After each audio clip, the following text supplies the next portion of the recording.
L'épître de Paul aux Galates, chapitre 2. 14 ans après, je montai de nouveau à Jérusalem avec Barnabas, ayant aussi pris Tite avec moi. Et ce fut d'après une révélation que j'y montai. Je leur exposai l'évangile que je prêche parmi les païens. Je l'exposai en particulier à ceux qui sont les plus considérés, afin de ne pas courir ou avoir couru en vain. Mais Tite, qui était avec moi, et qui était grec, ne fut pas même contraint de se faire circoncire, et cela à cause des faux frères qui s'étaient furtivement introduits et glissés parmi nous pour épier la liberté que nous avons en Jésus-Christ, avec l'intention de nous asservir. Nous ne leur cédâmes pas un instant, et nous résistâmes à leurs exigences, afin que la vérité de l'Évangile fût maintenue parmi vous. Ceux qui sont les plus considérés, quels qu'ils aient été jadis, cela ne m'importe pas.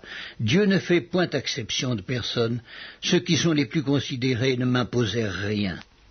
Au contraire, voyant que l'Évangile m'avait été confié pour les incirconcis, comme à Pierre pour les circoncis, car celui qui a fait de Pierre l'apôtre des circoncis a aussi fait de moi l'apôtre des païens, et ayant reconnu la grâce qui m'avait été accordée, Jacques, Céphas et Jean, qui sont regardés comme des colonnes, me donnèrent, à moi et à Barnabas, la main d'association, afin que nous allassions, nous, vers les païens, et eux vers les circoncis.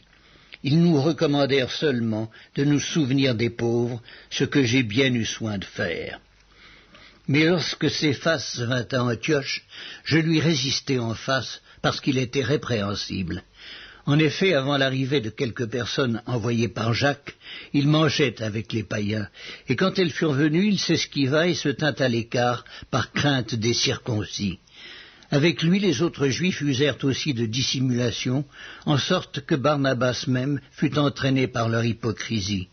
Voyant qu'il ne marchait pas droit selon la vérité de l'Évangile, je dis à Céphas en présence de tous, « Si toi qui es juif, tu vises à la manière des païens, et non à la manière des Juifs, pourquoi forces-tu les païens à judaïser ? Nous sommes juifs de naissance et non pécheurs d'entre les païens. Néanmoins, sachant que ce n'est pas par les œuvres de la loi que l'homme est justifié, mais par la foi en Jésus-Christ, nous aussi nous avons cru en Jésus-Christ, afin d'être justifiés par la foi en Christ, et non par les œuvres de la loi, parce que nulle chair ne sera justifiée par les œuvres de la loi.